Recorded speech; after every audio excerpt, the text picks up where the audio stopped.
Los Angeles is on fire. Again. But who's really behind these protests?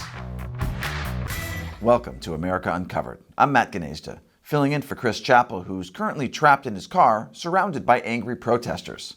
Before we begin, in 2025, more than half of companies are already using AI. Microsoft, Amazon, Google, they've all laid off thousands of people, and 40% of people fear AI will take their job this year. It sounds scary, but here's what you're not seeing. These same companies are also hiring people who understand AI and can use AI tools.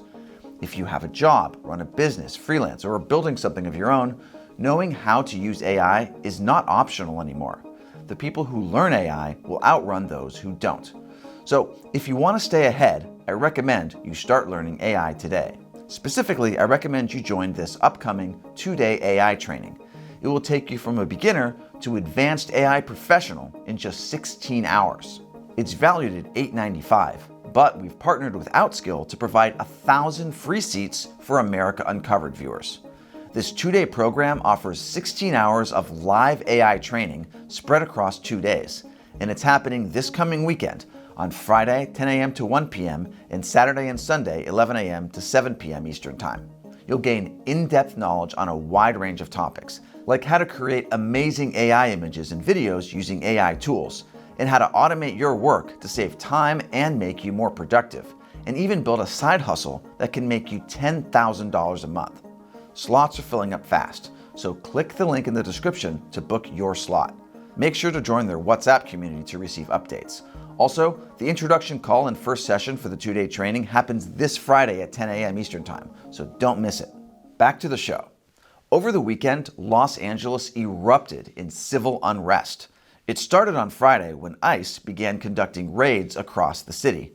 Almost immediately, protesters flooded the streets with massive protests breaking out in different areas. So far, nothing too out of the ordinary. And a bit of looting. Can't have a proper protest until you've smashed through a door and swiped a few cases of Modelo from your local convenience store. Still nothing out of the ordinary for Los Angeles. But as confrontations with agents and LAPD really started to pick up, protesters upped their game and started making Molotov cocktails. By the way, this is not Home Depot product placement.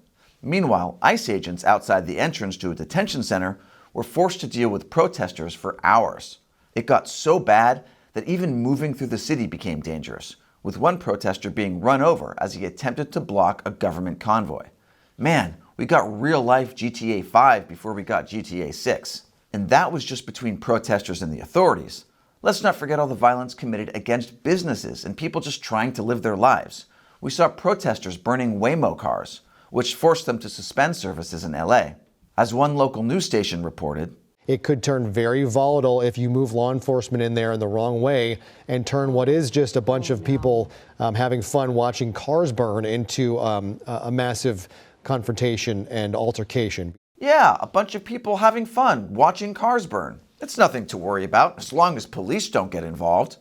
The media assures us everything is fine. Most of those demonstrations were very peaceful. Are the people who write the news on strike or something? I'm getting really sick of reruns. In any case, Trump wasn't buying it. Being a man known for his calm demeanor, the president put out a plan to bring peace back to the city. I have a little statement. They say, they spit, we hit. Well, that's one way of putting it. That's why on Saturday, Trump called on the California National Guard, ordering 2,000 troops into the city to end the riots. Additionally, federal pressure triggered the Los Angeles Police Department to step up its own operations, with LAPD officers taking a more active role in keeping the peace. So with all this chaos going on, you might be asking, who's behind all this? Are these just spontaneous protests?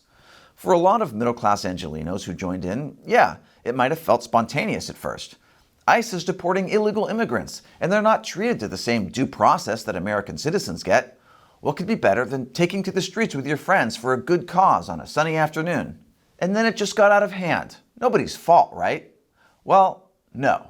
These protests were anything but spontaneous.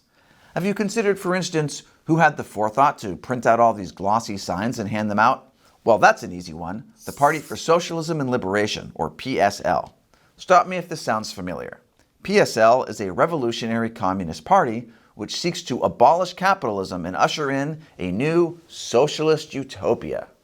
Its leadership is deeply intertwined with outfits like the Answer Coalition, Breakthrough News, and the People's Forum. And those groups get a large part of their funding from multimillionaire tech mogul Neville Singham. Remember him? Our sister channel, China Uncensored, actually did a whole episode on him and his involvement with the Gaza protests, which took over American campuses.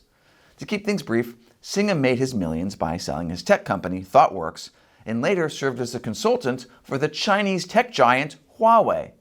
He went on to form a network of shady nonprofits that spiked tensions within the US, while at the same time shilling for the Chinese Communist Party.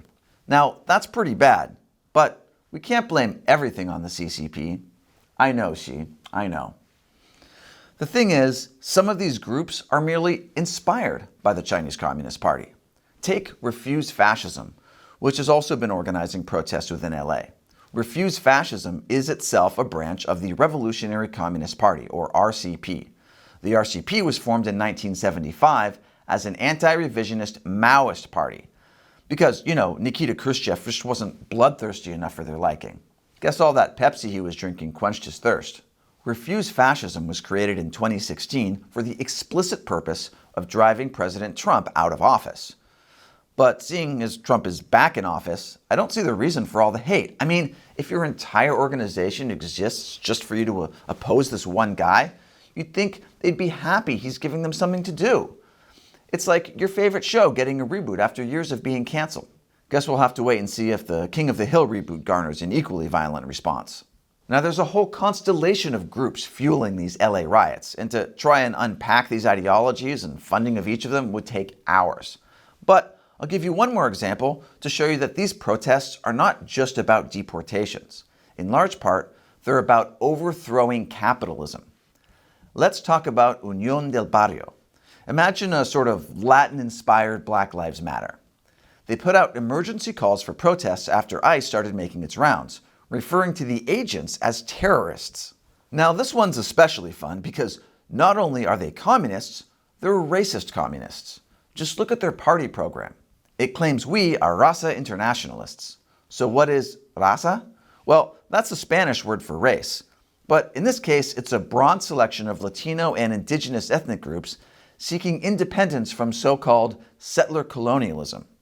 Their manifesto continues, "We are la raza, the people of these lands, and we challenge any and all manifestations of colonial, imperialist, and neoliberal oppression." Basically, they want to create an ethno-state. Now, when a handful of white people in Appalachia, whose taco night includes Old El Paso hard shells and sour cream, says that, everyone's appalled. But if it's Latinos in LA who use soft corn tortillas and slow-cooked El Pastor, well, that is social justice. Now, you may be asking, but where's the communism? Don't worry, there's plenty of that. Unión del Barrio defines itself as an anti-colonial fight for land and socialism. And their website even celebrates such communist icons as Fidel Castro, Che Guevara, and Hugo Chavez. Sure, they're some of the greatest mass murderers this side of the Atlantic, but America is a land of racist white settler colonial capitalist pigs. Just please don't deport us to Cuba or Venezuela. And with all this chaos going on in Los Angeles, I'm sure that back in Beijing, Xi Jinping is having a good laugh. And don't get left behind when everyone else is learning how to use AI. Be one of the first 1,000 people to click below and book your slot for OutSkills AI training this weekend. I'm Matt Gnezda. Thanks for watching America Uncovered.